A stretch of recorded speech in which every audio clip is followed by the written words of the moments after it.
వదిన, మీకు నేను చెప్పే విషయం మీరు నమ్మినా నమ్మకపోయినా నిజం. నేను ఇదే ప్లేస్ ఎంచుకోవడానికి ముఖ్యమైన కారణం దేవుడి గుళ్ళో అబద్ధం చెప్పను కాబట్టి. నేను ఏ విషయంలోనూ అబద్ధం చెప్పే మనిషిని కాదని అన్నయ్య నీకు బాగా తెలుసు, వదిన మీకు కూడా తెలుసు. అందుకని గుడికి తీసుకొచ్చాను. ఈ పవిత్రమైన స్థలంలోనే మీకు అసలు నిజం తెలియాలి, మీ ఇంటి అసలు వారసురాలు గురించి మీకు తెలియాలి అనగాని, అసలు వారసురాలు ఏంటి దాసు, మాకున్నది ఒకే ఒక్క వారసురాలు జోష్నే కదా అని చెప్పాను. కానీ అదే మీరు పొరపడుతున్నారు వదిన. సారీ, మీరు పొరపడట్లేదు, పొరపడేటట్టు మా అమ్మ చేసింది. మిమ్మల్ని మోసం చేస్తూనే వస్తుంది. ఈ రోజుకి ఈ క్షణానికి కూడా మా అమ్మ చేతిలో మీరు మోసపోతూనే ఉన్నారు అని చెప్పాను. కానీ ఏంటిది దాసు, మేం మోసపోవడం ఏంటి, అసలు జోష్న నిన్ను ఎందుకు కొట్టింది అనేసరికి ఒక్కసారిగా సుమిత్ర షాక్ అవుతుంది. జోష్న దాసును కొట్టడం ఏంటండి అని చెప్పాను. కానీ మరి దాసుకి పరిస్థితి ఎందుకు వచ్చింది అనుకుంటున్నావు? దాసును కొట్టింది జోష్నే. ఏదో నిజం చెప్పడానికి వచ్చాడు. ఆ నిజం నాకు తెలియకూడదన్న ఉద్దేశంతోనే జోష్న దాసును కొట్టి చంపేయాలనుకుంది. కానీ సమయానికి నేను కాపాడబట్టి దాసుకి ఏ ప్రమాదం జరగలేదు అని చెప్పనేసరికి, నా మనవరాలు ఒక మనిషి ప్రాణాలు తీయడానికి కూడా వెనకాడట్లేదా? అంత క్రూరంగా తయారైందా? నా పెంపకం, నా రక్తం అంత దారుణంగా మోసం చేస్తుందా అని చెప్పి శివన్నారాయణ ఆలకిస్తూ ఉండేసరికి, చెప్పు దాసు, అసలు ఎందుకు కొట్టింది అనగాని చెప్తానన్నయ్య, ఆ నిజమే చెప్తాను.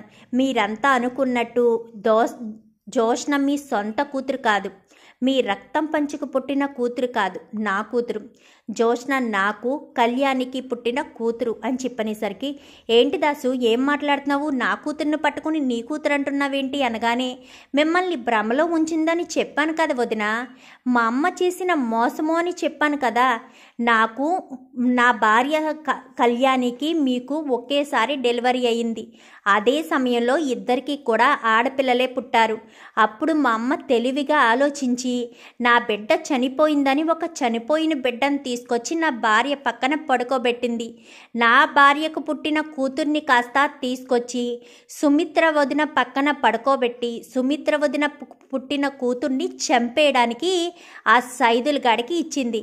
కానీ చూస్తూ చూస్తూ పసిబిడ్డ ప్రాణాలు తీయడం ఇష్టం లేక ఒక బస్టాండ్లో వదిలేసి వెళ్ళిపోయాడు.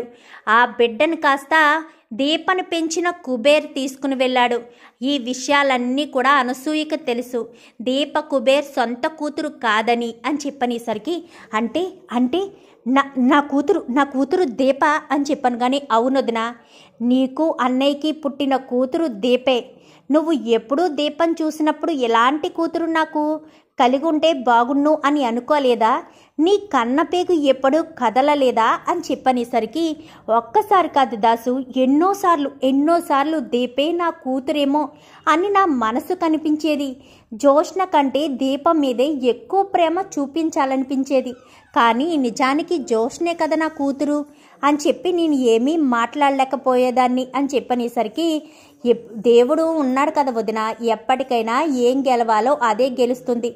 దీపే నీ ఇంటి అసలైన వారసురాలన్న విషయం తెలిసే జోష్న దీపను చంపడానికి ప్రయత్నించింది. అలాగే దీప కార్తీకులు చేసుకునే ప్రతి పనిని కూడా నాశనం చేస్తూ వచ్చింది. వాళ్ళ బండిని తగలపెట్టేసింది కూడా జోష్నే. దీపను చంపాలని చూసింది. తర్వాత నన్ను కూడా చంపాలని ప్రయత్నించింది.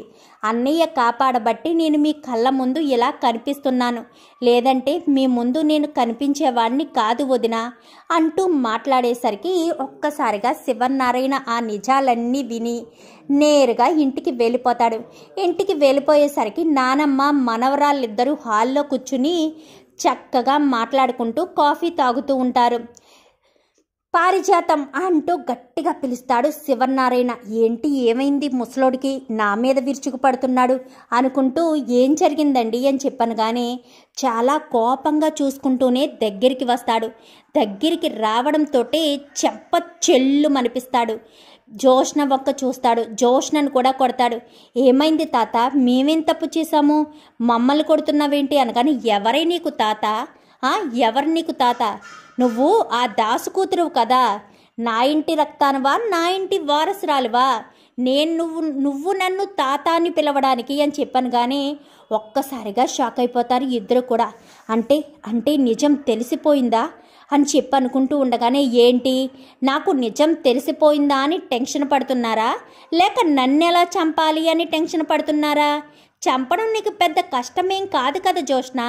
దాసుని చంపడానికి ప్రయత్నించావు, నిజం చెప్పేస్తాడేమోనని. దాసుని చంపలేకపోయావు, ఇప్పుడు నిజం నాకు తెలిసింది, నన్ను చంపేస్తావా ఏంటి అంటూ మాట్లాడేసరికి, అలా చేస్తే ఎందుకు చూస్తూ ఊరుకుంటాం నాన్న అంటూ ఇంకా వీళ్ళు కూడా వచ్చేసేసరికి ఏంటి ఈ నిజాలన్నీ మాకెలా తెలిసిపోయాయి అనుకుంటున్నావా దాసు అని చెప్పనేసరికి దాసు కాస్త వస్తాడు. ఎందుకంటే శివనారాయణ వీళ్ళ మాటలు విని వెళ్తూ ఉండగా శివనారాయణ కాస్త దశరథ చూస్తాడు. చూసి నాన్న వినేసినట్టున్నాడు సుమిత్ర. నాన్న ఆవేశంలో ఇంటికి వెళ్తున్నాడు. నానమ్మ మనవరాలు ఇద్దరు మాత్రమే ఉన్నారు. నాన్న ఆవేశంతో ఇంటికి వెళ్ళేసరికి వాళ్ళు నాన్నని ఏదైనా చేస్తారు, పదండి మనం ఇంటికి వెళ్దామనగానే ముగ్గురు కూడా ఇంటికి వచ్చేస్తారు. ఏంటి మాకెలా తెలిసిపోయిందనుకుంటున్నావా? నువ్వు చంపాలనుకున్న దాసు బ్రతికే ఉన్నాడు కదా. దాసే నిజాలన్నీ చెప్పాడు.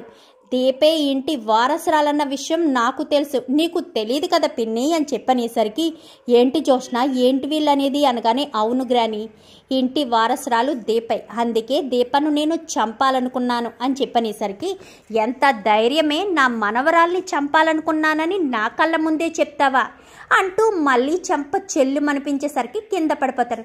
దశరథ వీళ్ళిద్దరూ నా కళ్ళ ముందు ఉండడానికి వీల్లేదు, తక్షణమే ఇద్దరిని కూడా మెడబట్టి బయటకు గెంటేసేయ్ అని చెప్పనేసరికి, అలాగే నాన్న, పిన్ని ఆడవాళ్ళ మీద చేయి చేసుకోవడం నాకు రాదు, దయచేసి నువ్వు జోష్న ఇద్దరు ఇంట్లోంచి బయటికి వెళ్ళిపోతే బాగుంటుంది, లేదంటే పోలీస్ రిపోర్ట్ ఇవ్వడానికి కూడా మేము వెనకాడం. ఇన్ని సంవత్సరాలు మా కన్న బిడ్డను దూరం చేసి నీ మనవరాలను తీసుకొచ్చి ఇంటి వారసురాలుగా చేస్తే చూస్తూ ఊరుకుంటామా? చీటింగ్ కేసు పెడతాము అని చెప్పనేసరికి ఒక్కసారిగా జోష్న పారిజాతం ఇద్దరు కూడా షాక్ అవుతారు. అవన్నీ వాళ్ళతో మాటలేంటి దశరథ, ఫోన్ చేస్తే పోలీసులకు ఫోన్ చేయి, ఎలాంటి గొడవ ఉండదు, ఏ గొడవ లేకుండా వెళ్ళి జైల్లో కూర్చుని హ్యాపీగా నానమ్మ మనవరాలిద్దరూ ప్లాన్ల మీద ప్లాన్లు వేసుకుంటూ ఉంటారు. ఎంత మోసం చేసావే, గత 25 సంవత్సరాల నుంచి మోసం చేసుకుంటూనూ వచ్చావు కదా, అందుకనేనా అస్తమాను నా మనవరాలు అంటూ తెగ పొంగిపోయేదానివి. మేము కూడా చూపించలేనంత ప్రేమ జోష్న మీదకు చూపిస్తే నీ మనవరాలు చనిపోయింది కదా, ఆ ప్రేమను దీని మీద చూపిస్తున్నావేమో అనుకున్నాను. నిజానికి ఈవిడిగారే నీ అసలైన మనవరాలన్న విషయం తెలుసుకోలేకపోయాను అంటూ ఇంకా శివనారాయణ మాట్లాడి జోష్న పారిజాతాన్ని బయటికి గెంటేస్తాడు.